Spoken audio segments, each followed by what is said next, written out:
In today's biased news, Russia considers rejoining the grain deal, Israel attempts to purge all migrants, and China leads the way towards a greener future.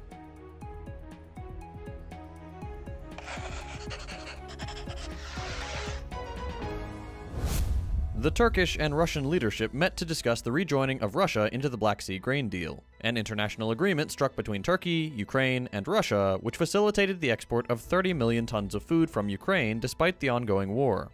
Russia pulled out of the agreement in July in retaliation against sanctions that affected Russian food and fertilizer exports. Other contributing factors included shipping barriers and denied insurance for agriculture exports.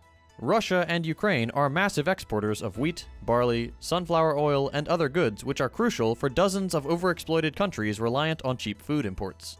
Turkey's President Erdogan has repeatedly stated his desire to renew the deal, and has maintained a close relationship with Putin and the current Russian administration despite Turkey's NATO membership status.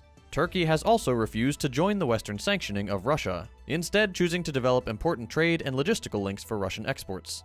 The Russian Foreign Ministry has listed several conditions for the continuation of the deal, which the UN Secretary-General has attempted to meet, though not to the full satisfaction of the involved parties. Russian Foreign Minister Lavrov commented on the UN proposal, stating, "There are still no guarantees, only promises."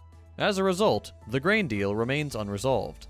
Despite Western sanctions hurting mostly Europeans and countries otherwise uninvolved in the conflict, especially in Latin America and Africa, Russia's general economic interest has played a large role in their motivations, with Western attempts at stifling these economic interests being less about helping Ukraine, and more about attempting to hurt regular Russians. In the end, the ruling establishment in Russia and Ukraine continue to live lives of luxury, as their constituents suffer the real brunt of this avoidable conflict.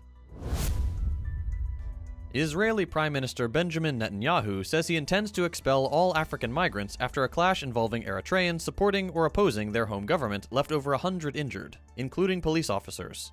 The confrontation occurred during an event at the Eritrean embassy celebrating 30 years of independence. Israel has employed various coercive tactics to get migrants to leave, and the issue has created a political divide in the apartheid state, with the government advocating deportations and opposition members calling for a more nuanced approach, keeping in mind international legal restrictions on forced returns. Though, of course, Israel doesn't have a great track record of only taking the legal approach to get what they want.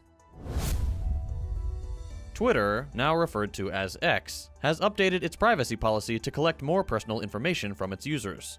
The changes include the collection of biometric information for safety, security, and identification purposes, as well as gathering employment and educational history.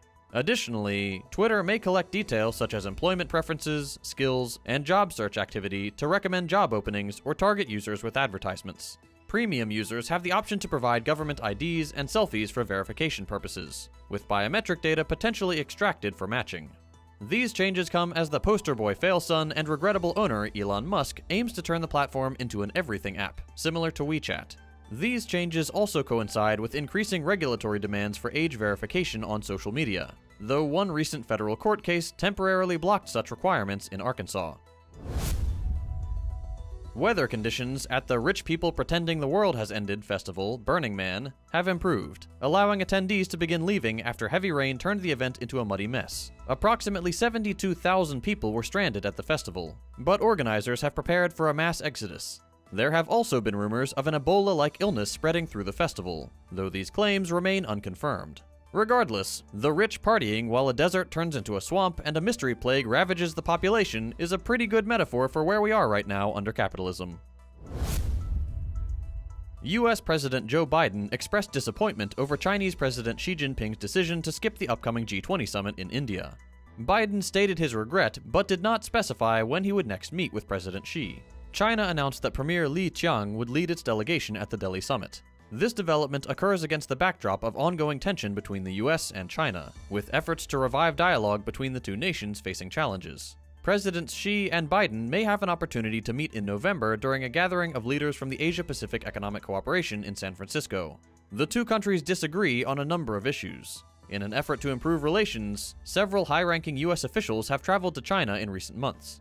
Meanwhile, President Xi has been positioning China as a leader in the developing world and advocating for an alternative to the Western-led world order. And to finish with some positive news, Chinese megacities like Beijing have drastically reduced air pollution levels, experiencing the lowest levels in the 21st century.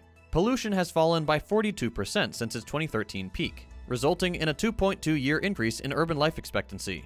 This progress is attributed to government actions, including relocating heavy industry, limiting coal power plants in cities, and implementing traffic control measures. Some cities have seen even greater improvements, with residents in Beijing Blue gaining 4 years, and those in Baoding gaining 6 years. The report underscores the role of political will and state mobilization of resources in achieving these changes. That's all for today. We'll be back day after tomorrow with more news. If you'd like to see longer episodes with more in-depth analysis, consider becoming a patron so we can grow and expand.